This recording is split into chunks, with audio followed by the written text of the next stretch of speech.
Hey guys, Bill McCracken. I just wanted to give you some quick tips in order to try to help you speed up some of your archery or your mounted archery. Because time actually is the essence. If you get through a run, you got to be able to get those arrows down range.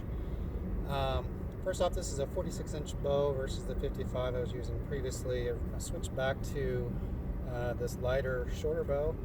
Really like it. It's made by AF Archery. Definitely bamboo and fiberglass. It's the cheaper side of the bow. Nothing real expensive at all.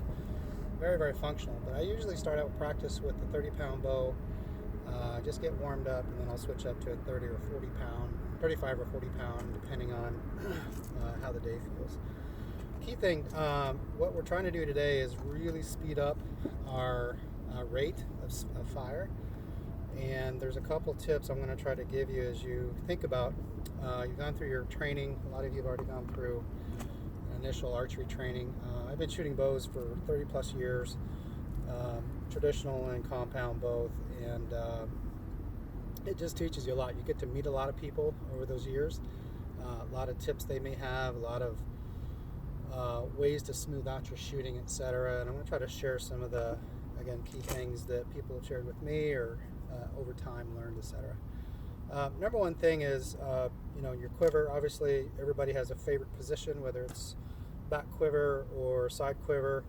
The position of the quiver is really going to make a difference in your ability to shoot speed, right? I'm going to teach today around traditional three-finger or Mediterranean. It's called quite a bit. I'm not a big fan of the Asiatic because, again, the pressure on your thumb causes a lot of people to have to stop. Their thumb is sore. I'm just not a big fan of it. I can shoot a pretty high rate of speed with the three-finger Mediterranean, and I'm going to try to show you that today. One of the key things, though, is making sure, again, as I talked about, is your nocks are kind of everything. And in here, these are called Fang nocks. Got them in from Korea. You can make these kind of nocks from your existing ship nocks that they will sell your arrows with. I don't recommend that because the edges of the nock itself start to wear very quickly. They're weak when you actually start bending them, and versus actually getting a manufactured nock. And again, these nocks have a gap, a pretty good size open gap in order to travel the string. So one of the key things when you're working with archery, please slow down. Everybody wants to come up, pop, bullseye, and they think that's success for the day. That's not archery. Archery, again, is an individual experience. It's not a team sport. You have people on a team.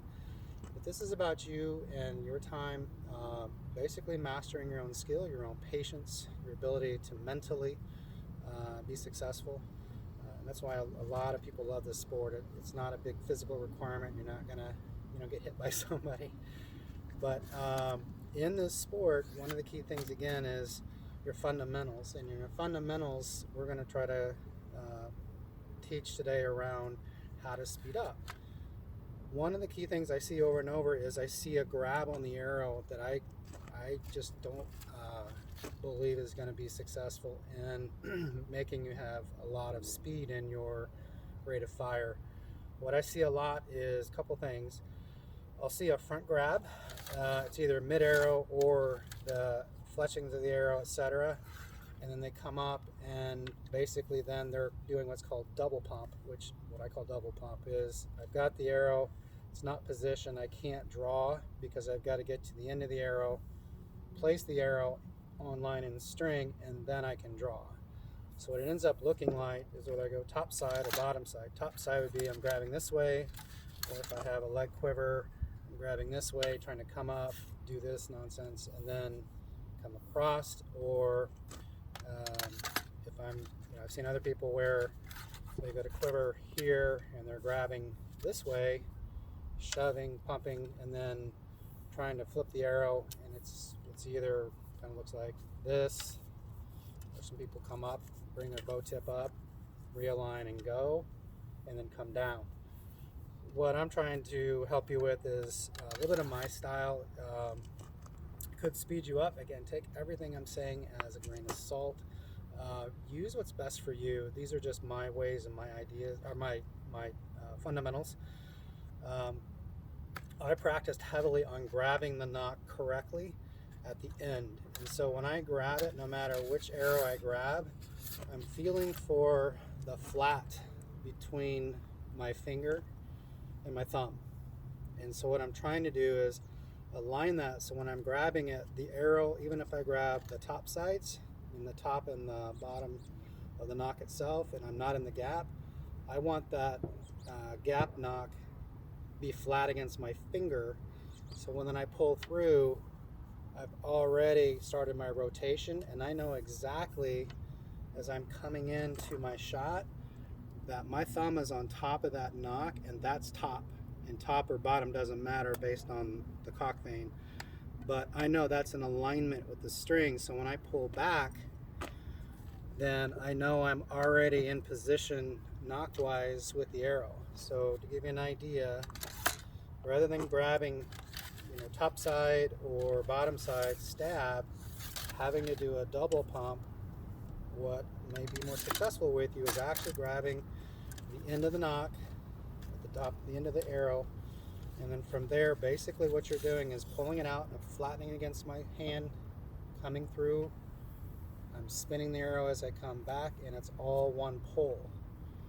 So what it looks like in kind of faster retrieve is here, back, pull. And it's all fluid motion. Pull, push through, pull, and line up.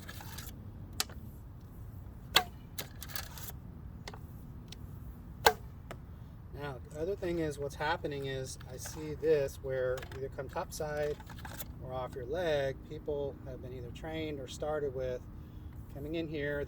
The actual bow is up here, and I don't get this, honestly. It's like if something catastrophe happens with you and your horse right now and you're on mounted archery, this is going to beat the crap out of your face. Get the bow out here on your side, and you want the bow out here. If you have to dump it, you can, or there's a condition going on and you need to actually turn backwards. If you're drawing and pulling your bow up here and you have to turn, again, that's delayed motion. So if I've got the bow out here in my shooting area, it's already on the side, however you like your pivot, that's fine. But the bow's out here ready to go, and my arm's mostly extended, and I'm pushing the arrow into position and then pulling back as the one motion shot. So again, just tuning. However you do it, again, it's your call. I'm just trying to share with you what I do. Not trying to tell you what's right and wrong, it's just what works for me and why I can get arrows downfield so fast. But again, pull, push through the arrow, and then I'm going to pull back and release, and my hand and arm are out here. The only thing I've done on my bow is as I push through and it came out of the quiver, is I slightly turn the bow into my arm string. You see that there where the string is now can touch my arm. It's just to create a little more gap when I stab through. And then what I'm doing actually as I come up, as the arrow comes out of my quiver, I'm actually railing against the string. So I come in, I find that, now you can see that the arrow's already through, and then I'll touch the top of the rail of the bow here. And if I was even to turn my hand back now in normal position, I got that bow locked, the arrow locked. It's not going anywhere, right? So I don't have to worry so much about finding my finger so quickly. I just let it drop down, touch it, again, spin the arrow, come through, and away we go. So it's really easy to come through, pull, and again, as I shoot, as my drawback is occurring, I don't come down and aim. I don't do any of that. I don't come up and aim. As I have pushed that arrow through, and I've turned the arrow, it's now in position. I'm already looking, obviously down range. And then as I draw back, that's when the aim occurs. And so when I'm aiming, it's not here, down, and aim. It's as my hand is up, my arrow is lining up into shooting position, my bow's in shooting position. The next thing is to get the arrow knocked in the drawback, and at the drawback, my anchor point and my aim are in the same position, and I release, right? The other quick thing is, I see sometimes these floating nocks. I'm not a big fan of those. I guess if you're successful at it, keep doing it if it works for you. But if you will get on the internet, you'll see a lot of people, especially this is a lot of wisdom over years and years of shooting with people teaching me. The arrow has to be under your eye if you're going to have the most effective shot. So just something to think about. We'll talk about it maybe in another video. But this one is really, again, about your ability to practice. Grab the end of that arrow, grab the nock, come through, push it into your bow, in one motion, come back and shoot, right? So it should look very simply as push, pull, shoot. Right? There's no double pump, there's no changing of the bow. Make this smooth and simple as possible. You can practice kind of this slow way down, right? Coming through, railing, coming back, lined up, and I release. Again, those are about half an inch off the bullseye down there. And then as you get faster, right, come through, send them down range really quickly. So that's the tip. Again, take what I say as a grain of salt. It's all a learning process. Find out what works for you. And I think with some of these kind of simpler techniques about getting the bow in the arrow, working through a single motion, you know, as you see coming in where I'm pulling, putting in, pulling back, and there's not a lot of rotation of the bow, there's not a lot of refiguring of your hand. I think you'll see, and with some time and practice, you'll see your rate of fire increase, perhaps where if you're on a run, you can get 2 arrows off, maybe even 3 if you need to, if it's allowed. But you'll definitely have more time with your bow on the shot as you're trying to come up to your target, whether it's a 2D paper shoot, which many times are timed, as well as mounted archery, where you're trying to come down the run and you've got to get more arrows off because you're out of time. Hope this helps. Again, wish you luck and have a good holiday. Talk to you soon.